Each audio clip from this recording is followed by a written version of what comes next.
नमस्कार, खबरें मध्य प्रदेश की आप देख रहे हैं। आपके साथ मैं हूं पुनीत। तो 28 सीटों के रण में सीएम शिवराज सिंह चौहान का ताबड़तोड़ चुनावी दौरा जारी है। सीएम ने मुरैना के अंबा में सभा को संबोधित किया और कांग्रेस पर जमकर निशाना भी साधा। कमलनाथ की सरकार में वल्लभ भवन भ्रष्टाचार का अड्डा बन गया था, यह भी कहा। कांग्रेस के भूखे नंगे वाले बयान को लेकर यह कहा कि मैं भूखा नंगा लेकिन जनता का विकास करता हूं।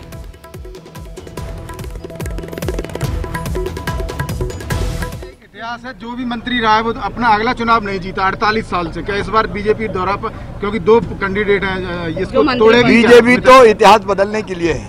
चुनाव में बदलते रहते, सिर्फ नंगे भूखे की बातें क्यों आ रही हैं? अब उनने नंगा भूखा कहा, हमने थोड़ी कहा। हम तो कह रहे हैं विकास। आप देख रहे होगे, हम कह रहे हैं जनता का कल्याण, हम योजनाएं बना रहे हैं, हम विकास कर रहे हैं, विकास के काम गिना रहे हैं। हमारे लिए मुद्दा है विकास और जनता का कल्याण, लेकिन उनके लिए मुद्दा है गाली देना, नंगा भूखा कहना, नालायक कहना।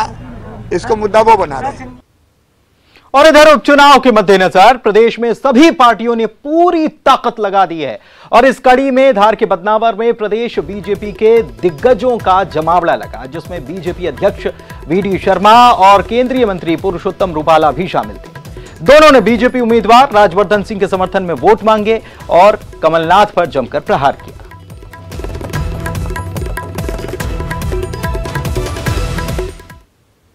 और इधर इंदौर में बीजेपी प्रदेश अध्यक्ष वीडी शर्मा ने सांवेर के लिए संकल्प पत्र जारी कर दिया। इस दौरान वीडी शर्मा ने कमलनाथ पर हमला बोला और कहा कि उनको उद्योगपति और बड़ा आदमी होने का गुरूर है। कमलनाथ के इस दंभ को सिंधिया और सिलावट ने तोड़ दिया। भारतीय जनता पार्टी ने मध्य प्रदेश के अंदर ये कहा है कि कमलनाथ जी, तुम्हारा जो दंभ है, उद्योगपति और बड़े आदमी होने का जो गुरूर है, इस गुरूर को वैसे तो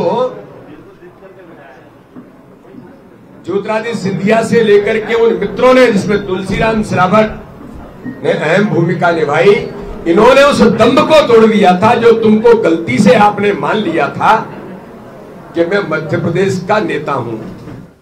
और इसके अलावा इंदौर में बीजेपी के प्रदेश अध्यक्ष ने आईफा को लेकर भी कमलनाथ को निशाने पर ले लिया। आईफा अवार्ड के नाम पर उद्योगपतियों से वसूली के भी आरोप लगा दिए गए। इसके साथ ही यह भी कहा कि शिवराज सरकार मामले की जांच करवा रही है। वीडी शर्मा ने कहा है कि कमलनाथ झोला लेकर आए थे, गरीबों का खून चूस कर उद्योगपति बन गए। लेकर के आए थे, अरबपति बन गए। आपके कांग्रेस के नेता कहते हैं आप भारत के दूसरे नंबर के उद्योगपति हैं। कहां से आया? छिंदवाड़ा तो बहुत गरीब स्थान है, वहां के जनजाति के लोगों को मैं जानता हूं, मेरा संबंध है लोगों के साथ।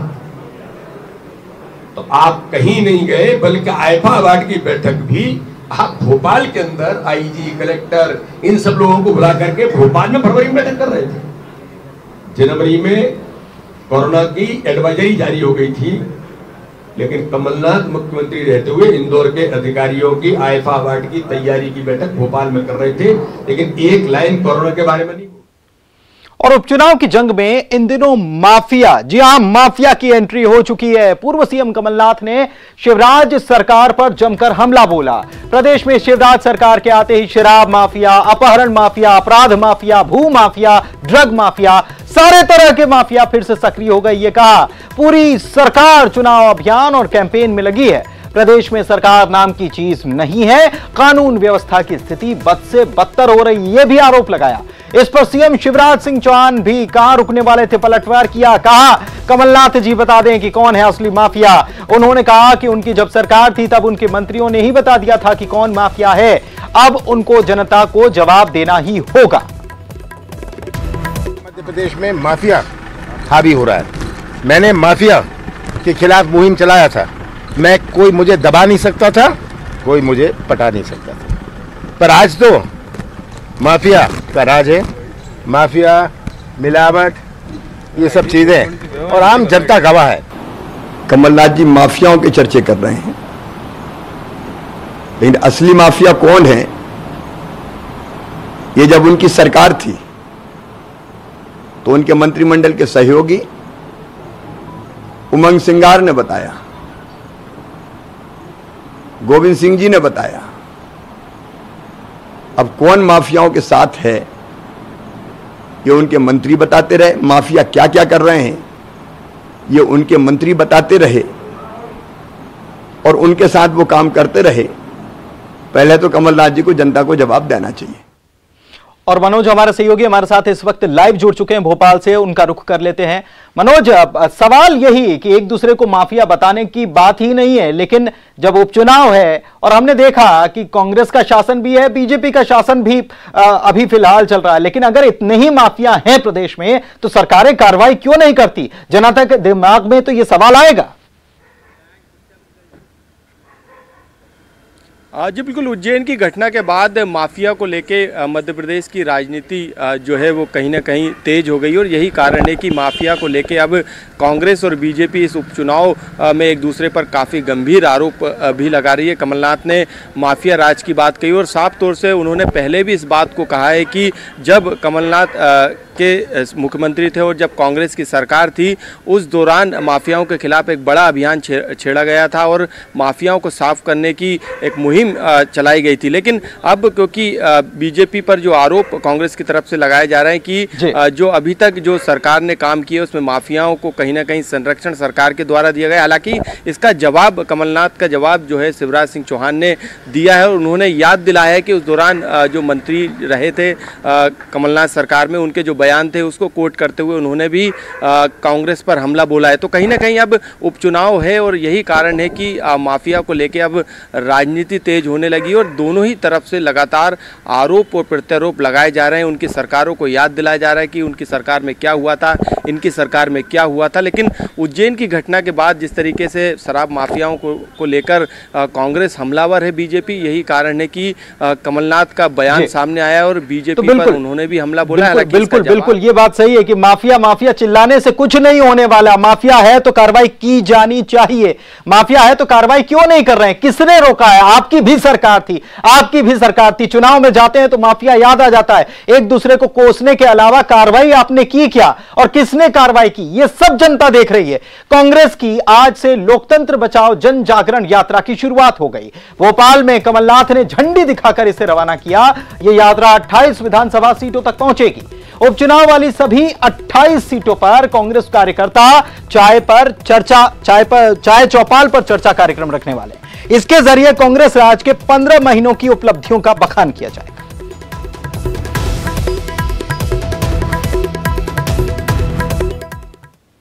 शिवराज सरकार में महिला एवं बाल विकास मंत्री और डबरा विधानसभा से बीजेपी की उम्मीदवार इमरती देवी अक्सर अपने बयानों को लेकर चर्चा में आ जाती हैं।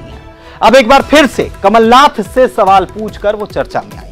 इमरती की माने तो जो विधायक मंत्री नहीं बन पाए या जिन्हें नहीं बनाया जा सका, उन्हें हर महीने कमलनाथ 5-5 लाख रुपए देते थे। क्यों देते थे? इस पर भला कमलनाथ चुप कहां रहने वाले थे? उन्होंने भी अपना सियासी बाण छोड़ा। पूरा मामला आइए आपको दिखा। उपचुनाव की जंग में आरोप प्रत्यारोप का दौर जारी है। मंत्री इमरती देवी ने पूर्व सीएम कमलनाथ पर गंभीर आरोप लगाए थे। उनका कहना था कि कमलनाथ मंत्री न बन पाने वाले विधायकों को हर महीना 5 लाख देते थे। वो मैं बताऊं ना, कमलनाथ जी ऐसा काम करते हैं तो उन्हें पता रहता है। उनके बस में अगर हम लोगों को मंत्री बना दिया था और जो उनसे पूछे जाके कि खरीदते तो वो है, उनने सारे विधायक जो मंत्री नहीं बन पाए थे सबको हर महीना के 5-5 लाख कह के देते थे। लेकिन जो जैसा है वो उसको मानता है। लेकिन मेरी जनता मुझे कभी बिकाऊ मान ही नहीं सकती। मेरी जनता को मेरे पर पूरा विश्वास है। इमरती देवी के आरोप पर कमलनाथ ने कड़ी प्रतिक्रिया दी है। वो तो करोड़ों में बात करती है, करोड़ों में बात करती है। ये बिके हुए लोग के पास क्या कहेंगे, हम बिक गए? ये तो आरोप ही लगा सकते हैं। कोई खुद खड़े होकर तो नहीं ऐलान करेगा कि मैं बिक गया था। उपचुनाव को लेकर नेताओं के बीच जुबानी जंग जारी है। ऐसे में वोटिंग की तारीख नजदीक आने पर बयान और तीखे हो सकते हैं। इधर प्रदेश के 28 विधानसभा सीटों पर होने जा रहे उपचुनाव में इस बार मुद्दों की भरमार है। भिंड और मुरैना के वीरता वाले इतिहास को अब बीजेपी और कांग्रेस भुनाने में जुट गए हैं। कैसे कैसे मुद्दे कहां से लाए जा रहे हैं। भिंड और मुरैना के हजारों युवक देश की सीमा पर भारत माता की रक्षा कर रहे हैं, तो वहीं भिंड और मुरैना में जवानों को लेकर सियासत ने जोर पकड़ना शुरू कर दिया। कांग्रेस ने ऐलान किया कि यदि वो सत्ता में वापस आती है तो भिंड और मुरैना में आर्मी, अर्धसैनिक पुलिस बल और राज्य पुलिस में रहकर देश प्रदेश की सेवा करने वाले सैनिकों की शहादत में शौर्य स्मारक बनवाएगी। कांग्रेस ने अपने मिनी वचन पत्र में भिंड के मेहगांव में रानी लक्ष्मीबाई की प्रतिमा लगाने का भी ऐलान किया। वहीं कांग्रेस के राष्ट्रवाद पर बीजेपी ने भी अपना राष्ट्रवाद दिखाना शुरू किया। बीजेपी ने कांग्रेस के मिनी वचन पत्र पर निशाना साध दिया। कहा कि कांग्रेस पार्टी के प्रदेश अध्यक्ष कमलनाथ को बताना चाहिए कि वो कितनी बार राजधानी भोपाल में बने शौर्य स्मारक पर गए हैं। बीजेपी महामंत्री भगवान दास सबनानी ने कहा कि बीजेपी हमेशा से राष्ट्रवाद की पक्षधर रही है। राष्ट्रवाद के कई उदाहरण भी बीजेपी के नेताओं ने पेश किए, लेकिन कांग्रेस राष्ट्रवाद के नाम पर सिर्फ नौटंकी करती है। निश्चित कांग्रेस ने जनता के बीच में सर्वे किया, वहां जनता की जो मूलभूत सोच है उस पर पूरा विचार किया और ये पाया कि वहां जनता क्या चाहती है और हमको वहां क्या करना चाहिए। दोनों भावनाओं के साथ में, कार्यकर्ताओं की सोच और जनता के विचारों के साथ में हमने अपना वचन पत्र तैयार किया है। भिंड क्षेत्र से, मेहगांव क्षेत्र से बहुत ज़्यादा साथी हमारे सेना में अपनी सेवाएं दे रहे हैं। कई शहीद भी हुए हैं, तो उनके सम्मान में शौर्य स्मारक वहां बनना चाहिए। ऐसी वहां की जनमानस की भावनाएं हैं, कांग्रेस के कार्यकर्ताओं की भावना है, उसको वचन पत्र में शामिल किया गया है। तो कांग्रेस की दलील क्या है, यह आपने जान लिया। कांग्रेस की दलील और राष्ट्रवाद के मुद्दे पर वीटी शर्मा ने भी जमकर हमला बोला। कहा कि कांग्रेस अपने अतीत को तो देख ले और सर्जिकल स्ट्राइक के सबूत मांगने वाले राष्ट्रवाद की बात ना ही करे तो अच्छा है। वीटी शर्मा ने दिग्विजय सिंह को सबसे बड़ा जयचंद बता डाला। पूछना चाहता हूं दिग्विजय सिंह से और कांग्रेस के नेतृत्व से, बटाला हाउस के अंदर मोहन चंद शर्मा की शहादत हुई थी। दुनिया ने, देश ने देखा, यही दिग्विजय सिंह है, मध्य प्रदेश के कांग्रेस के पूर्व मुख्यमंत्री, जो कमलनाथ के गले में हाथ डाल करके सरकार चला रहे थे। जवाब दीजिए, आपने कहा था कि ये फेक एनकाउंटर है, सर्जिकल स्ट्राइक देश के अंदर होती है। हमारी सेना जान जोखिम में डालकर, वही भिंड के लोग जहां स्मारक बनाने की बात कर रहे हैं, वो सैनिक अपनी जान हथेली पे लेकर के जाता है। और पाकिस्तान के लोगों ने हमारे सैनिकों को जो हताहत किया था, उनके ऊपर जो आक्रमण किया था, उसका जवाब देने के लिए सर्जिकल स्ट्राइक होती है। भारत में जश्न मनता है, लोग सेना के प्रति सलाम करते हैं, और आप दिग्विजय सिंह कहते हैं कि इसका प्रूफ चाहिए। अरे भारत का ये आज का सबसे बड़ा जयचंद है। 28 सीटों के उपचुनाव पर जीत के लिए कांग्रेस कल से देवी आराधना शुरू करने वाली है। पीसीसी दफ्तर में मां दुर्गा की प्रतिमा रखी जाएगी। पीसीसी में 9 दिनों तक उत्सव मनाया जाएगा। दुर्गा नवरात्रि में दुर्गा जी की स्थापना वर्षों से मध्य प्रदेश कांग्रेस कमेटी में होती आ रही है। इस वर्ष भी दुर्गा जी विराजेंगी। भंडारा होता है, भंडारा होगा। पूजा पाठ जिस तरीके से पहले होती आई है वो होगा। मध्य प्रदेश में जनमानस के हित में ईश्वर का, माँ का आशीर्वाद मिले, इसके लिए कांग्रेस कमेटी हमेशा से कार्यालय। इधर प्रदेश में उपचुनाव को लेकर मचे सियासी घमासान के बीच कांग्रेस के नेता और राज्यसभा सांसद दिग्विजय सिंह आज मुख्य निर्वाचन पदाधिकारी कार्यालय पहुंच गए। दिग्विजय सिंह ने उपचुनाव वाली सीटों पर प्रशासनिक अफसरों के रवैये को लेकर शिकायत दर्ज कराई। दिग्विजय सिंह ने प्रदेश में लागू आचार संहिता का पालन नहीं करने की भी शिकायत की। दिग्विजय सिंह ने अपनी शिकायत में यह भी कहा कि बीजेपी सरकार प्रशासनिक अफसरों का इस्तेमाल कर उस चुनाव को प्रभावित करने की कोशिश में है। दिग्विजय सिंह ने कहा कि बीजेपी ने 26 ऐसे उम्मीदवार घोषित किए हैं जिनका बीजेपी के कार्यकर्ता और नेता 2 साल पहले विरोध कर रहे थे। दिग्विजय सिंह ने पुलिस कर्मियों की कार्यशैली पर भी सवाल उठा दिए। उन्होंने कहा कि कांग्रेस पार्टी ऐसे अफसरों की सूची तैयार कर रही है जो चुनाव को प्रभावित कर सकते हैं। कांग्रेस के कार्यकर्ता की गाड़ी तोड़ दी गई, घर में घुस के तोड़फोड़ की। ऑडियो क्लिप सामने आया जिसमें कि उम्मीदवार मां बहन की गाली दे रहा है कि तेरे को निपटा दूंगा, तू समझा क्या है। इसी तरह से दिनारा के थानेदार, शिवपुरी जिले के दिनारा थानेदार जो कि करेरा विधानसभा में आता, उसके खिलाफ शिकायतें आ रही, रोज मुकदमे दायर कर रहा है। इसी तरह से सहराई थाना राजीव दुबे मुंगावली का, वो खुलेआम भारतीय जनता पार्टी के पक्ष में वोट डालने के लिए लोगों से कह रहा है। इधर छतरपुर में बीजेपी और कांग्रेस के 100 नेताओं कार्यकर्ताओं के खिलाफ मामला दर्ज किया गया है। इन पर कोविड नियमों के उल्लंघन के आरोप हैं। आपको बताएं कि मंगलवार को कांग्रेस के उम्मीदवार रामसिया भारती और बीजेपी के उम्मीदवार प्रद्युम्न सिंह लोधी ने नामांकन किया था और इस दौरान जो भीड़ जमा की गई थी शक्ति प्रदर्शन के लिए, कोरोना के नियमों की खुलेआम धज्जियां उड़ा दी गई थी। इसी को लेकर अब मामला दर्ज कर लिया गया है। आचार संहिता वो नियमावली है जिसको सुनिश्चित कराना हम सभी का फर्ज है। इसी के तहत नामांकन प्रक्रिया में 2 दिन जो खासकर एक जो कांग्रेस का नामांकन से पहले एक जुलूस निकला था, उसके बाद भारतीय जनता पार्टी का जुलूस निकला था, उसमें आवेदन प्राप्त हुआ और आवेदन के हिसाब से क्योंकि कोरोना गाइडलाइन और जो 144 के आदेश उनका उल्लंघन हुआ, तो दोनों जो FIR हैं वो जो कैंडिडेट है उन पर की गई। और इधर उपचुनाव की बयार के बीच भोपाल की सांसद साध्वी प्रज्ञा का भी बयान सामने आया।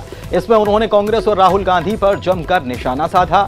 खुद को बीजेपी के स्टार प्रचारकों की लिस्ट में शामिल नहीं किए जाने पर बीजेपी को अनुशासित पार्टी बताया और कहा कि यहां व्यक्ति नहीं बल्कि संगठन मायने रखता है और जरूरत के हिसाब से ही जिम्मेदारी दी जाती है। और उपचुनाव में बीजेपी की जीत का वो दावा करती नजर आई।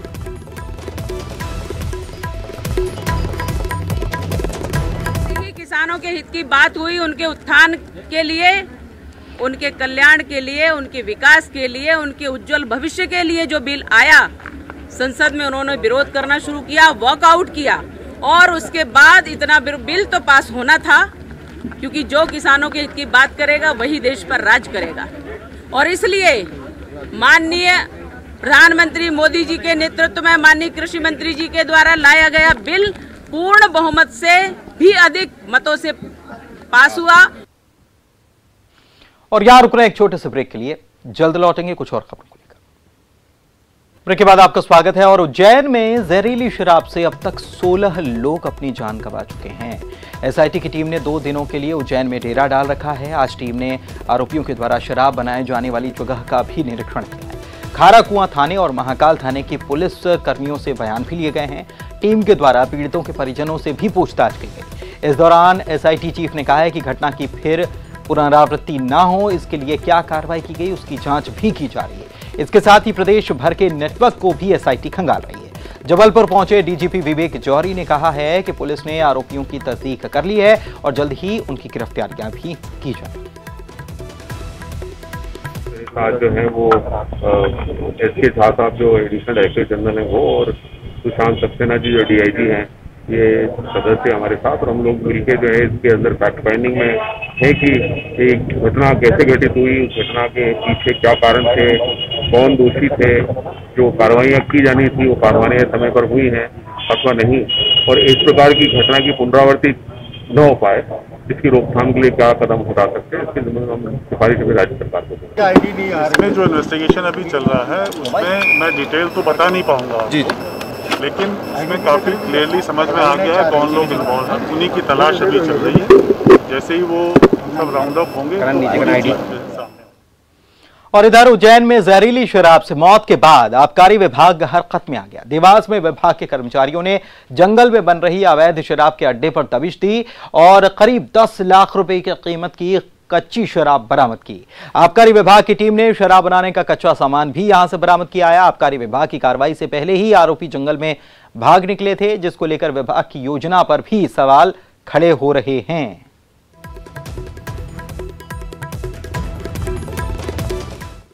और महत्वपूर्ण जानकारी भी, जबलपुर में बीच सड़क पर एक ऑटो चालक को बेरहमी से पीटने वाले मुख्य आरोपी को आखिरकार पुलिस ने गिरफ्तार कर लिया। आरोपी गुड़ी महाराज को पकड़ने के बाद पुलिस ने इसका जुलूस भी निकाला।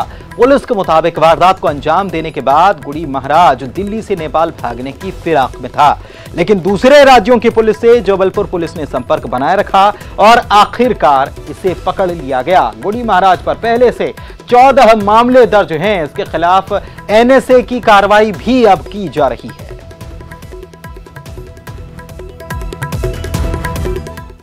इधर जबलपुर में ऑटो चालक से बेरहमी के मामले में पूर्व मंत्री लखन घनघोरिया का बयान सामने आया। उन्होंने पुलिस के काम की तारीफ की और कहा कि अपराधी कोई भी हो, किसी भी विचारधारा का हो, किसी भी हालत में बख्शा नहीं जाना चाहिए। आपको बता दें कि ऑटो चालक से मारपीट करने वाले मुख्य बदमाश गुड़ी महाराज का विधायक लखन घनघोरिया के बधाई संदेश वाले पोस्टर में फोटो लगा था, जो घटना के बाद से लगातार वायरल हो रहा है। समय पे कोई ऐसी जरूरत ना कर पाए कि कानून व्यवस्था के साथ खिलवाड़ करे, ये सभी जनप्रतिनिधियों का कर्तव्य होता है और सभी के लिए प्रतिबद्धता होती है। कानून व्यवस्था सर्वोपरि है। इधर हरदा के लछोरा गांव में 4 युवकों की डूबने से जान चली गई। सभी युवक बावड़िया गांव के थे और नर्मदा नदी में अमावस्या स्नान करने के लिए आए हुए थे। आपको बता दें कि जिला प्रशासन के द्वारा नर्मदा में स्नान पर प्रतिबंध लगाने के बाद भी सभी युवक नर्मदा नदी में नहाने गए थे और 5 दोस्त गहरे पानी में चले गए, जिनमें से 4 की डूबने से मौत हो गई और 1 युवक को जरूर स्थानीय लोगों ने बचाया।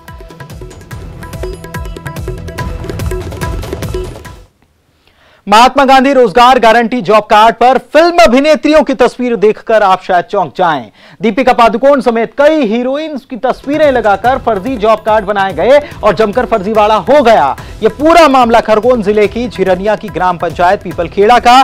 पंचायत सचिव और रोजगार सहायक ने एक्ट्रेस की तस्वीरें लगाकर एक बड़ा फर्जीवाड़ा किया। ऑनलाइन जॉब कार्ड पर ग्रामीण महिला पुरुषों की तस्वीर के स्थान पर एक्ट्रेस की तस्वीरें लगाई गई। यही नहीं, इन जॉब कार्ड्स पर मजदूरी की भी राशि जारी कर दी गई। इतना ही नहीं, ग्रामीणों के पास जो जॉब कार्ड मौजूद हैं उन पर उनके क्रमांक में भी अंतर है। कुछ किसान ऐसे भी जिनकी 50 एकड़ जमीन होने के बावजूद उनके नाम से फर्जी जॉब कार्ड बन गए, और वो भी अभिनेत्री दीपिका पादुकोण की तस्वीर के साथ। गांव में करीब 15 जॉब कार्ड ऐसे मिले जिन पर अभिनेत्रियों की तस्वीरें लगी हैं। जिला पंचायत सीईओ का कहना है कि मामले में संज्ञान में आने के बाद पूरे मामले की अब जांच की जाएगी।